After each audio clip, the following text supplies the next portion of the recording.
नमस्कार। Hello doctor में आपका स्वागत है। महात्मा गांधी अस्पताल और medical college university of medical science के सहयोग से हर बार हम किसी न किसी विशेषज्ञ डॉक्टर से आपको रूबरू कराते हैं और दुनिया में हो रहे आधुनिकतम प्रयोगों की जानकारी भी देते हैं, आधुनिकतम उपचारों की जानकारी भी देते हैं। तमाम तरह की बातें हम हमेशा आपसे करते हैं हर हफ्ते। आज हमसे मुखातिब है डॉक्टर अश्विनी माथुर, जो महात्मा गांधी मेडिकल कॉलेज के प्रोफेसर हैं और हेड ऑफ डिपार्टमेंट हैं हड्डी रोग विभाग के। डॉक्टर साहब, आपका स्वागत है श्रीवन टीवी के स्टूडियो में। डॉक्टर माथुर अजमेर में पढ़े हैं, जेएलएन मेडिकल कॉलेज से एमबीबीएस किया, फिर एमएस किया, उसके बाद विदेश सेवा में चले गए, सऊदी अरब रह के आए 3 साल और फिर लौट के लुधियाना में रहे और उसके बाद पिछले 20 साल से महात्मा गांधी मेडिकल कॉलेज और यूनिवर्सिटी में डॉक्टर साहब अपनी सेवाएं दे रहे हैं और राजस्थान के लोगों को उनकी विशेषज्ञता का लाभ मिल रहा है। डॉक्टर साहब, सबसे पहली बात हड्डी रोग के बारे में। आम तौर पर एक बीमारी होती है बुढ़ापे, जैसे उम्र बढ़ती जाती है, हड्डियां कमजोर पड़ती हैं और कहते हैं कि हड्डियों में वो ताकत नहीं रही, कैल्शियम नहीं रहा, कैल्शियम कम होता है, उसको मेडिकल साइंस में ऑस्टियोपोरोसिस कहते हैं मेरे ख्याल से। जी हाँ। उसके क्या कारण है उम्र बढ़ने के साथ ऐसा होने के? नमस्कार। सबसे पहले तो मैं ये बताऊं कि आमतौर पे ये माना जाता है कि ऑस्टियोपोरोसिस ओल्ड एज में ही होता है। हाँ, ज़्यादा होता है ओल्ड एज में, लेकिन इसकी शुरुआत बहुत जल्दी हो जाती है जैसे जैसे बोन ग्रो होती है। नॉर्मली बोन में स्ट्रेंथ और बोन कैसे डेवलप होती है, शुरू में बोन का जो 2/3 हिस्सा होता है वो मिनरल्स का होता है, कैल्शियम का होता है, कैल्शियम सॉल्ट्स का होता है, और 1/3 हिस्सा प्रोटीन्स या कॉम्प्लेक्स म्यूकोपॉलीसेक्राइड्स होते हैं उनका होता है। तो जैसे जैसे बच्चा बढ़ता है, कैल्शियम इंटेक होता है, ऑस्टियोइड टिश्यू बनता है, प्रोटीन से बनता है, कैल्शियम उसमें डिपॉजिट होता है। ये जान के आपको आश्चर्य होगा कि जो कैल्शियम डिपॉजिट होता है ये maximum by the age of 30 years तक हो जाता है। उसके बाद में कैल्शियम की बढ़ोतरी नहीं होती है। अगर उस समय हमने ध्यान नहीं रखा अपने कैल्शियम इनटेक का, कैल्शियम सप्लीमेंट्स का या किसी भी तरह से, तो हमारा वो highest level at the age of 30 years नहीं पहुंचता। जो भी लेवल हमारा पहुंचता है at the age of 30 years वो होता है पीक बोन मास का, पीक बोन मास। अगर हमने उसमें उस वक्त न्यूट्रिशन में किसी वजह से कमी रही है हमारी, तो ये ऑस्टियोपोरोसिस जो कि ओल्ड एज में होना था वो बहुत पहले भी हो सकता है। तो कुछ कारण हैं क्यों ये ओल्ड एज में होता है। तो नॉर्मली जैसा कि मैंने आपको बताया, अगर हम नॉर्मली ग्रो कर रहे हैं, नॉर्मल डाइट ले रहे हैं, तो 30 साल में हमारी स्ट्रॉन्ग बोन्स डेवलप हो जाती हैं। उसके बाद में बोन एक्चुअली एक डायनेमिक प्रोसेस में इन्वॉल्व रहती है। बोन बन रही है, बोन रिजॉर्व हो रही है, बोन बन रही है, बोन रिजॉर्व हो रही है, और बोन फॉर्मेशन का 30 साल तक इसका मैक्सिमम हो गया। उसके बाद में बोन एब्जॉर्प्शन या बोन डिस्ट्रक्शन एक्सीड करता है। इसका मतलब यह है कि बाद में धीरे धीरे धीरे धीरे आपके बोन में वीकनेस शुरू हो जाती है। और by the age of 50 years in females, जब मेनोपॉजल एज होती है, तब बोन का एब्जॉर्प्शन, बोन रिजॉर्प्शन बहुत फास्ट होता है, करीब करीब 2 to 3% of the bone every year. और अगर आप मेल हैं तो by the age of 70 years 1% per year इसका एब्जॉर्प्शन शुरू हो जाता है बोन, और बोन वीक हो जाती है। ये सबको होता है? ये एक नॉर्मल प्रोसेस है, सबका होता है। इसीलिए बहुत ध्यान देने की बात यह है कि हम 30 साल में, हम उसे कहते हैं कैल्शियम बैंक, हमारा कैल्शियम बैंक बड़ा स्ट्रांग बने 30 साल में, ये बहुत जरूरी है। हालांकि कोई सिम्टम्स कुछ भी उस वक्त नहीं होता है, पता नहीं होता, सब कुछ साइलेंट होता है, सब कुछ साइलेंट होता है, लेकिन हमने ध्यान नहीं रखा तो ये ऑस्टियोपोरोसिस या कमजोर बीमारी जो फ्रैक्चर्स होते हैं ये अर्ली एज में भी हो जाते हैं। हाँ, तो ये एजुकेशन बहुत जरूरी है, ये एजुकेशन कि ये चीज खाने से कैल्शियम डिपॉजिट होगा, और ये कैल्शियम डिपॉजिट का मैक्सिमम लेवल 30 साल से ऊपर नहीं है, 30 साल तक कर लो बैंक में जमा जो करना है, बिल्कुल, फिर खर्च होता रहेगा बिल्कुल आगे। ये बहुत जरूरी एजुकेशन। दूसरी बात ये है कि न्यूट्रिशनल सप्लीमेंट, हम कैल्शियम की बात कर रहे हैं, दूसरा होता है इसमें जो प्रोटीन बनता है, ऑस्टियोइड जो बोन टिश्यू बनता है, उसमें कैल्शियम डिपॉजिट, अगर हम लेटे ही रहे हैं, मान लीजिए 30 साल का, एक थ्योरेटिकली मान लें कि हम वो ना खेलता है, कूदता है, रेस्ट पड़ा रहता है, तो अंदर कैल्शियम डिपॉजिट भी नहीं होता है बोन में। तो बहुत जरूरी है कि हम एक्सरसाइज भी करते रहें। एक्सरसाइज प्रमोट करता है कैल्शियम को बोन में डिपॉजिट होने के लिए, और उससे बोन्स स्ट्रांग बनती है। हम बचपन में जो बच्चे खेलते कूदते हैं, जी हाँ, मेहनत करते हैं, कबड्डी खेलते हैं, हॉकी खेलते हैं, कुछ भी खेलते हैं, पसीना बहाते हैं, उन बच्चों के कैल्शियम डिपॉजिट होता है, स्ट्रांग बोन। डॉक्टर साहब, ये ऑस्टियोपोरोसिस होने के बाद में क्या एहतियात बरतना चाहिए? उम्र के साथ जो होता है उसमें भी, और उम्र के पहले हो जाता है उसमें भी। अब 30 तो निकल गई उम्र और होने लग गया रेस्ट्रिक्शन, तो खास तौर पे 50 और 70 के बाद फीमेल और मेल को क्या खाने पीने में ध्यान रखना है, क्या करना है, या सिर्फ कैल्शियम गोली लेते रहो? बहुत सारे डॉक्टर कैल्शियम गोली देते रहते हैं, गोली लेते रहो और गोली देते रहो। क्या ये कोई यही इलाज है, या खाने पीने में कोई चीज़ ऐसी हो जो खाएं तो थोड़ा सा कैल्शियम बॉडी को मिले? खास तौर पे इसका संबंध विटामिन D3 से है। जी हाँ, बिल्कुल अगर आपकी बॉडी में विटामिन D3 है तभी आपका कैल्शियम एब्जॉर्ब होगा। करेक्ट। तो वो एब्जॉर्प्शन के लिए विटामिन D3 की भी गोली, एक अपराइज गोली आती है, मैंने जी हाँ, जी कई बार नाम सुना है और जी ली हाँ, भी है। तो वो अपराइज गोली, ऐसी कोई विटामिन D3 गोली लो, तब जाके कैल्शियम की गोली भी असर करती है। ये सब जानकारी मैं चाहता हूँ आप दर्शकों को दें। बहुत अच्छा। विटामिन डी की भी हम बात करें तो सबसे पहले बचाव, तो कुछ कारण तो ये हो गया, एज से ऑस्टियोपोरोसिस होता है, मीनोपॉजल एज में होता है। इसके अलावा भी कुछ फैक्टर्स हैं जिनका अगर हम ध्यान रखें तो हम इस बीमारी से बच सकते हैं। एक्सेस कैफीन इंटेक, बहुत ज्यादा कॉफी पीना, जी। ये भी एक कारण है ऑस्टियोपोरोसिस जल्दी आने का। जी।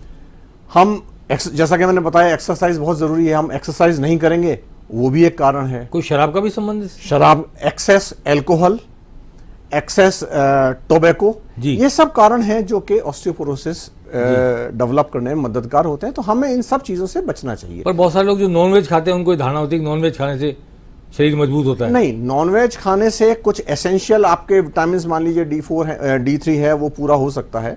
लेकिन अब हम विटामिन D3 की बात करें। विटामिन D3 बॉडी में बनता है सनलाइट एक्सपोजर से। आज सूरज। ये भी एक बहुत, सूरज की रोशनी। जी। आज जैसे जैसे हमारा सिविलाइजेशन बढ़ा है, हम लोग एयर कंडीशन चैम्बर्स में बैठते हैं, कार में जाते हैं, ऑफिस जाते हैं, वापस आ जाते हैं, हमारा सन एक्सपोजर हो ही नहीं पाता। लेकिन एक वो नेचुरल प्रोसेस है विटामिन डी सिंथेसिस का, जो कि सन एक्सपोजर की जो किरणें होती हैं वो हमारी स्किन के नीचे जाके उसको सिंथेसाइज करती है। अभी डॉक्टर साहब, हम बहुत बचपन से देखते आ रहे हैं फोटो, और बहुत कहते थे ये क्या कपड़े खोल के बीच के ऊपर विदेशी लोग पड़े रहते हैं, और अब मालूम पड़ा जाकर के वो सन एक्सपोजर के लिए पड़े रहते हैं कि पूरे शरीर को धूप लगे और विटामिन D3 बने उनके यहाँ पे। जी हाँ, जी। ये अब जाके समझ आई, में आ रहा। वरना पहले तो लगता था कैसा भद्दा वैदिक संस्कृति है जी हाँ। कि कपड़े खोल के बीच पे पड़े हैं। लेकिन वो सन एक्सपोजर, क्योंकि वो भी वहाँ पे बहुत ठंडा इलाका है Beneficial। और धूप कम निकलती है, जी हाँ। कम निकलती है, कम घंटे निकलती है, कम महीने निकलती है, इसलिए वो लोग बीच में जाकर के कपड़े खोल के धूप से एक्सपोजर रहते हैं। हमारे यहाँ भी जो पहले था कि लोग पसीना बहाते थे, काम करते थे, वो लोग धूप में पैदल भी चलते थे और किसी बैलगाड़ी पे किसी चलते तो धूप तो रहती थी। अब वो धूप ने तो घर के ऊपर आंगन में कपड़े सुखाने कोई जा रहा है, कोई मतलब जो सारे काम थे वो इतना ऑटोमाइजेशन भी हो गया है, इतना कंफर्ट लेवल भी आ गया है कि सूरज की धूप देखने से हम बचते रहते हैं, और सूरज की धूप से मुंह मोड़ना भी ऑस्टियोपोरोसिस का एक कारण हो सकता है, क्योंकि विटामिन D3 सूरज की धूप से बनता है। लेकिन कुछ और भी है विटामिन D3 बनाते हैं? पहले मैं सनलाइट की बात करूं। जी। बड़ा अनफॉर्चुनेट पैराडॉक्स है कि इंडिया में इतनी सनलाइट है, फिर भी हमारे कंट्री में, हमारे देश में काफी ज्यादा विटामिन डी डेफिशिएंसी पाई जाती है। तो सबसे पहले तो हम क्या करें? ये जरूरी है कि हम सन एक्सपोज करें, हमारा 25% of the body parts exposed हो, हफ्ते में कम से कम 3 दिन, 10 मिनट से लेके आधा घंटे तक, और वो भी सुबह 10 बजे से लेके दोपहर के 3 बजे तक। उस टाइम में सूर्य की किरणें अल्ट्रावायलेट बी रेज सिंथेसिस करती हैं और स्किन के नीचे जाके विटामिन डी का सिंथेसिस हो पाता है। लेकिन क्योंकि ज़्यादातर ये लोग बाग नहीं करते हैं, हम लोग सिविलाइजेशन के गुलाम हो गए हैं एक तरह से, इसीलिए विटामिन डी डेफिशिएंसी बहुत ज़्यादा है और हमें सप्लीमेंट लेने की बहुत ज़्यादा ज़रूरत पड़ती है। इसके अलावा अब ये मालूम पड़ा कि आप सब कुछ 30 साल की उम्र निकल गई, आपको लगता है जैसे भी चाहे मैंने अच्छी स्ट्रेंथ बोन डेवलप करी हैं या नहीं कर रही हैं, हो सकता है आपको बोन की वीकनेस है, ऑस्टियोपोरोसिस है। इसके लक्षण क्या है आपको नहीं मालूम पड़ेगा। ऑस्टियोपोरोसिस एक ऐसी बीमारी है जो अगर मान लीजिए 30, 40, 35 साल में है भी तो सिम्टम लेस है, आपको कुछ भी पता नहीं पड़ेगा, अपने आप ही उसमें बोन में मिनरल डेफिशिएंसी आ गई है। वो तो हड्डी टूटेगी ये पता लगेगा। एग्जैक्टली उसको हम ये नहीं मानते हैं कि उससे हमें मालूम पड़ा, उसको हम मानेंगे कॉम्प्लिकेशन हो गई, क्योंकि हमने प्रिवेंशन ट्रीटमेंट पे ध्यान ही नहीं दिया जी। तो अब कॉम्प्लिकेशन हो गई, फ्रैक्चर हो गया। तो सबसे पहले ये है कि हम अवेयर रहें कि ये एक चीज़, अगर हम नॉर्मल न्यूट्रिशन नहीं ले रहे हैं, हम विटामिन डी डेफिशिएंट हैं, तो ये बीमारी हमको आने वाली है। तो इसको डायग्नोस कैसे करेंगे? सिम्टम्स तो आपके हैं नहीं। कभी कभी हाँ थोड़ा लक्षण हो सकता है कमर में दर्द का, एक सिग्निफिकेंस है भाई कमर की हड्डियां कमजोर हो रही हैं, कुछ हल्का सा उनमें रीढ़ की हड्डी, रीढ़ की हड्डी, जी, तो उसमें कुछ दबाव आ रहा है, इस वजह से कमर का दर्द शुरुआत हो सकता है। या फिर फ्रैंक फ्रैक्चर हो गया, तब तो हम हॉस्पिटल में जाते ही हैं। तो ऐसे मामले में जब हम, कई बार आप जाएंगे कि हम एक्सरे करा लेते हैं ऑस्टियोपोरोसिस डायग्नोस करने के लिए, लेकिन एक्सरे में हमें ऑस्टियोपोरोसिस तब डायग्नोस होगा जब 30% ऑफ द बोन वीक हो जाएगी।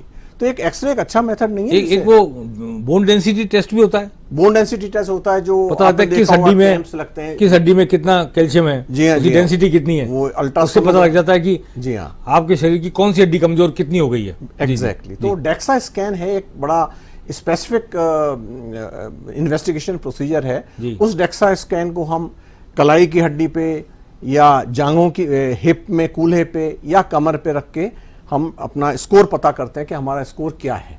उस स्कोर में एक ग्रेडिंग आती है, उस स्कोर से हमें मालूम पड़ जाएगा कि हमारा में ऑस्टियोपोरोसिस या वीकनेस, जिसको कि हम ऑस्टियोपेनिया कहते हैं, वो किस लेवल की है।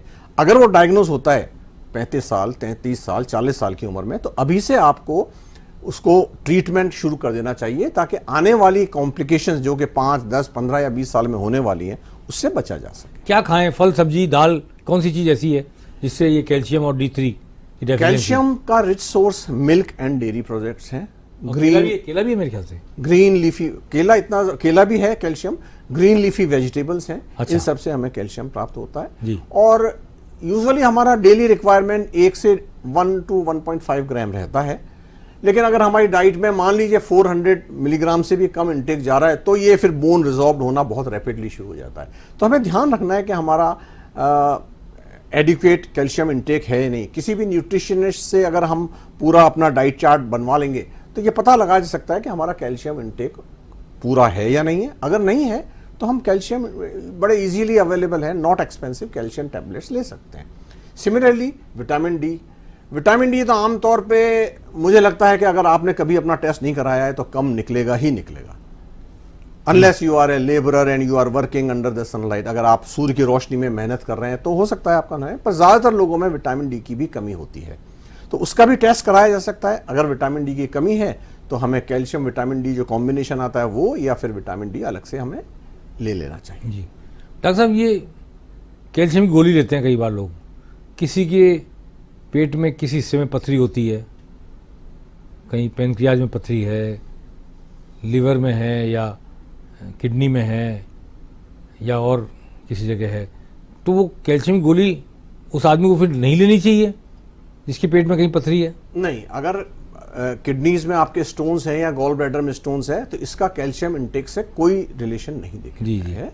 और कैल्शियम, ये दोनों चीज़ें अलग अलग हैं।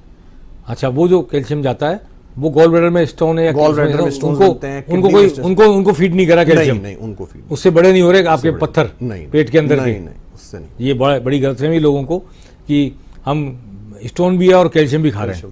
बात पूछना चाहता हूँ चलते थे कि सूरज की रोशनी ये तो डायरेक्ट आ रही है सनलाइट, कई बार आप कार में होते हो, शीशा बीच में होता है और शीशे से धूप तो आ रही होती है, पर्दे नहीं हो मान लो, धूप तो आ रही होती है, हाथ पे लग भी रही है, लेकिन कांच बीच में है, तो क्या ऐसी स्थिति में आपको विटामिन D3 तब भी बनेगा? पर बहुत कम। जितना भी आपका ऑब्स्ट्रक्शन रहेगा तो उसमें उसकी एक्टिविटी कम हो जाती है, और जैसा कि मैंने इंटेंसिटी कम हो जाती है, धूप की इंटेंसिटी कम हो जाती है, इंटेंसिटी कम हो जाती है।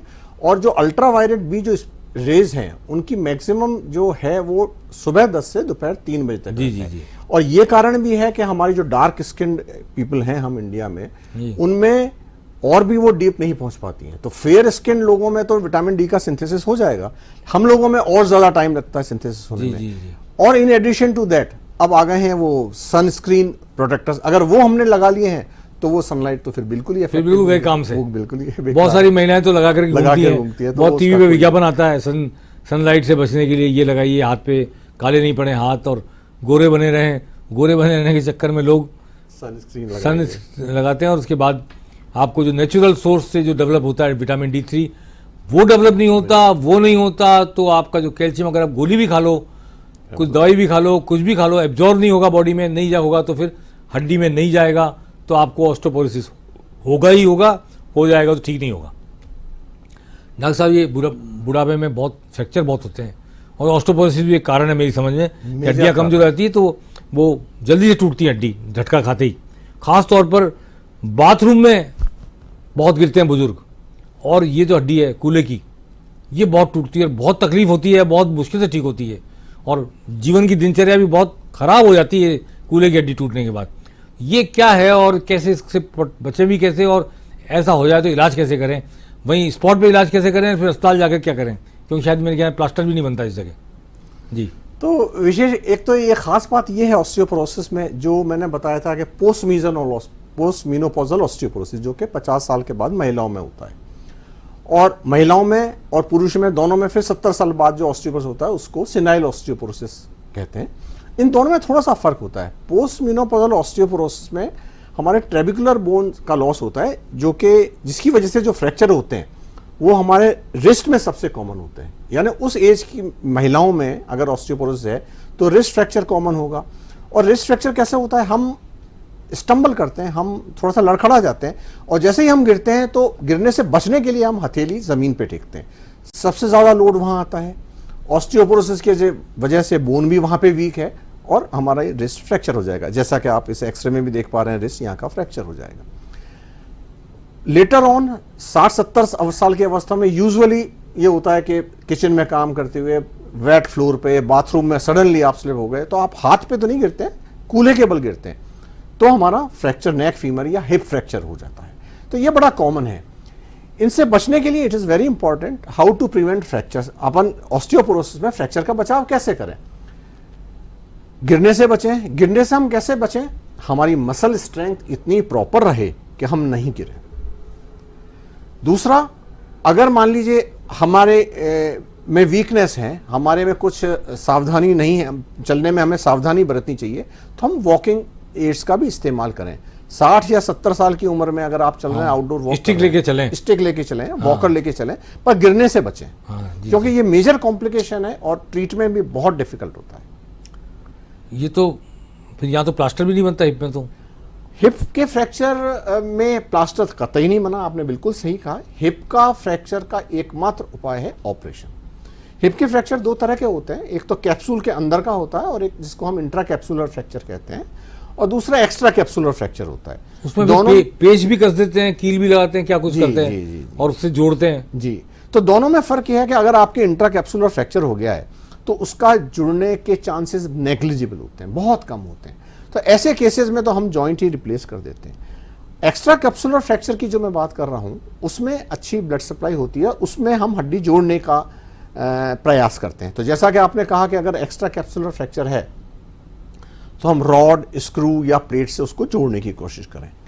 अगर ये अंदर फ्रैक्चर है इंट्रा कैप्सूलर ओल्ड एज में, तो हम, क्योंकि उसमें जुड़ने के चांसेस बहुत कम रहते हैं, उसमें ब्लड सप्लाई नहीं होती है, तो ऐसे में हम जॉइंट रिप्लेसमेंट ही एक ऑप्शन बचता है, जिससे कि हम एक 60 या 70 या 75 या 80 ईयर्स ओल्ड पर्सन का ऑपरेशन करके उसको तुरंत हम चला सकें, क्योंकि चलना ही एक बहुत इम्पोर्टेंट, बहुत इम्पोर्टेंट। अगर हम लेटे लेटे तो कब तक, और बिस्तर पे लेटे लेटे वहीं आप सब चीज़ डिस्चार्ज कर रहे हो, यूरिन पास कर सब कर रहे हो, ऐसा ऐसी चीज़ आती है। बुढ़ापे में जो सेवा करनी पड़ती है यही करनी पड़ती है, और ये बड़ी बुरी स्थिति होती है। बहू और बेटे आपके चीज़ों को देख रहे हो, और उस वक्त लेटे लेटे आपके पीठ पे भी वो हो जाते हैं दाने दाने, क्या बोलते हैं उसको, सोर्स, बेड सोर्स हो जाते हैं। तो बुढ़ापे में हमारा प्रयास ये रहता है ऑर्थोपेडिक्स में कि जल्दी से जल्दी, प्रेफरेबली द नेक्स्ट डे, हम पेशेंट को खड़ा करके चला सकें, ताकि उसके हार्ट, लंग्स, जो दूसरे सिस्टम है सब नॉर्मल फंक्शनिंग करें और उसकी लाइफ बढ़े। जी, ये तो ऑस्टियोपोरोसिस की बात हुई। अब मैं ये कहना चाहता हूँ कि एक घुटने का दर्द बहुत कॉमन बात है, बहुत उम्र बढ़ती जाती है घुटने पे, क्यों पैदल भी कम चल रहे हैं लोग, एक्सरसाइज भी कम हो रही है, प्लस वो घुटने में जो ग्रीस कहते हैं वो भी ख़त्म हो जाता है और हड्डियाँ कट कट बोलती हैं।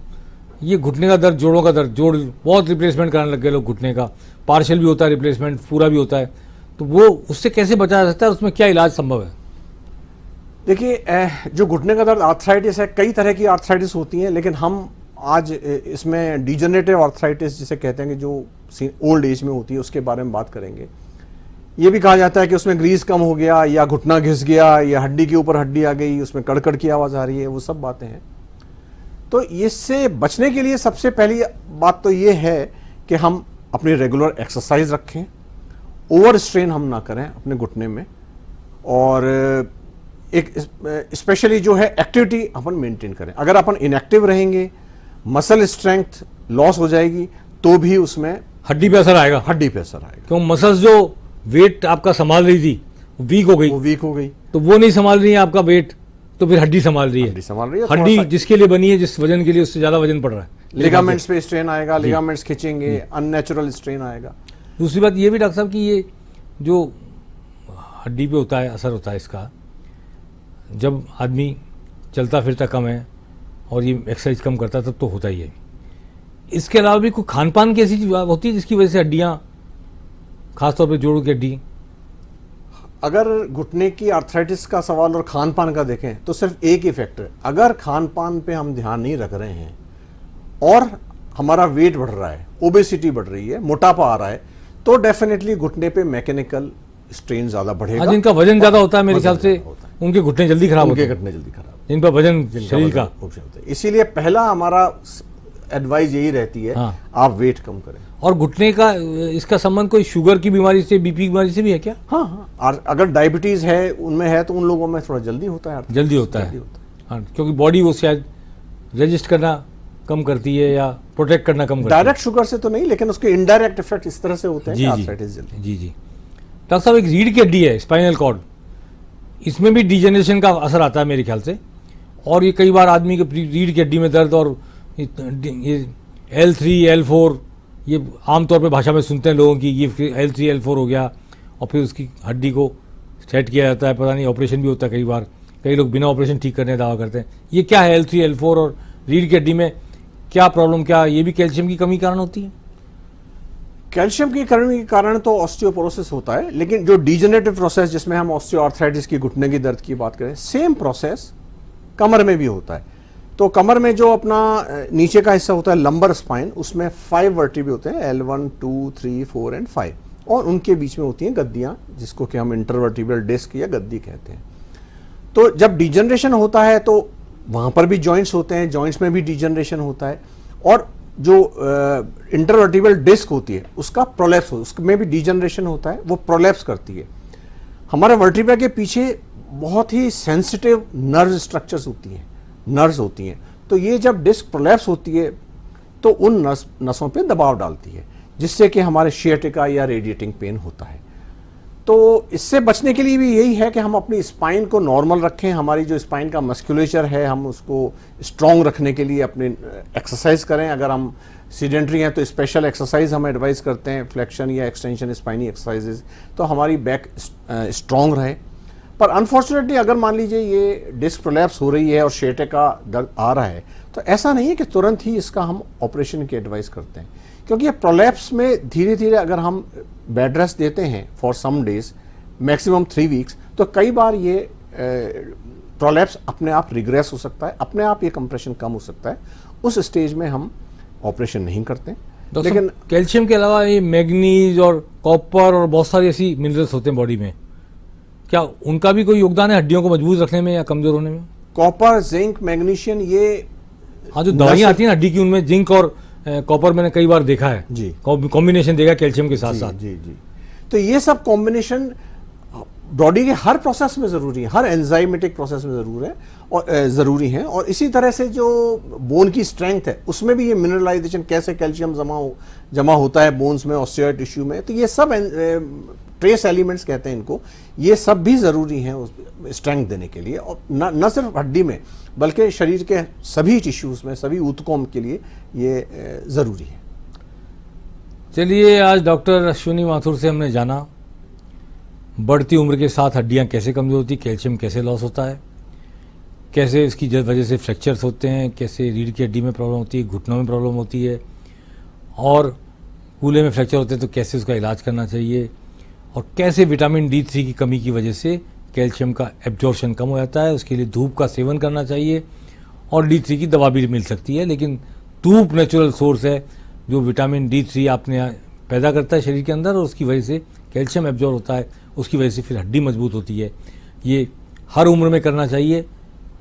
सूरज भगवान, जिन्हें भगवान की उपमा दी गई है, न केवल रोशनी देते हैं, न केवल उजाला करते हैं, बल्कि अगर हम उस धूप का सेवन करें जो हमको दे रहे हैं, उनकी किरणें अगर हमारे शरीर पर पड़ें सीधे, बिना कपड़े के, बिना उसके, डायरेक्ट, तो विटामिन D3 हमारे यहाँ उत्पादित होगा अंदर, वो कैल्शियम को एब्जॉर्ब करेगा। कितना भी कैल्शियम गोली खा लीजिए, जब D3 नहीं है तो कोई असर नहीं होगा, तो वो कैल्शियम एब्जॉर्ब होगा, उसकी वजह से हड्डियों में जाएगा।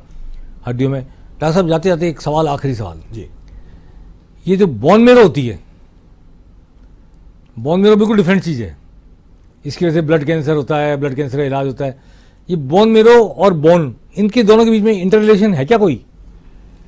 देखिए हमारे शरीर में खून बनता है, ब्लड कहाँ मैन्युफैक्चर होता है, वो बोन मैरो में ही जी हाँ। होता है। इसीलिए जो कैंसर से रिलेटेड जो ब्लड कैंसर वगैरह है वो बोन मेडुला से सम हो जाते हैं। लेकिन मेडुला, जो मेडुलरी कैविटी, जो बोन मैरो है, वो एक सॉफ्ट पार्ट है। वो हमारे लोकोमोशन में इतना इंपॉर्टेंस नहीं रखता कि हम खेल रहे हैं, कूद रहे हैं, स्ट्रेंथ में इतना विश्वास नहीं रखता है, लेकिन हीमोपोइसिस में उसमें इसकी इंपॉर्टेंस। तो ये कोई फर्क है कि हड्डी मजबूत नहीं होगी तो बोन मेरो कमजोर हो जाएगी, या बोन मेरो में जो बीमारी होती है वो हड्डी के, उसका कोई ऐसा नहीं है। बोन मैरो का फंक्शन डिफरेंट है, अलग है, बिल्कुल अलग है। शरीर में वो खून बनाती है, और जी हाँ। उसकी वजह से ब्लड कैंसर भी होता है, उसकी वजह से ब्लड कैंसर जी ठीक हाँ, भी होता जी है, हाँ। एप्लास्टिक एनीमिया, ऐसी कई सारी बीमारियां होती है बोन मेरो की। right। बोन मेरो ट्रांसप्लांट भी होता है आजकल। तो आज हमने बहुत सारी बातें की हैं, कुछ मेन हिस्ट्री में जाकर कुछ साइड की बातें भी की है। मैं समझता हूँ इस एपिसोड से आप लोगों को मदद मिलेगी अपनी जीवनचर्या को बेहतर बनाने में। अपनी जीवनचर्या में उम्र के साथ जो पड़ाव आते हैं और जिस तरह की दिक्कतें आती है, उनको समझने में और उनके साथ बचने में हम लोग कुछ न कुछ आपकी मदद कर पाए होंगे। डॉक्टर अश्विनी माथुर का बहुत शुक्रिया। आज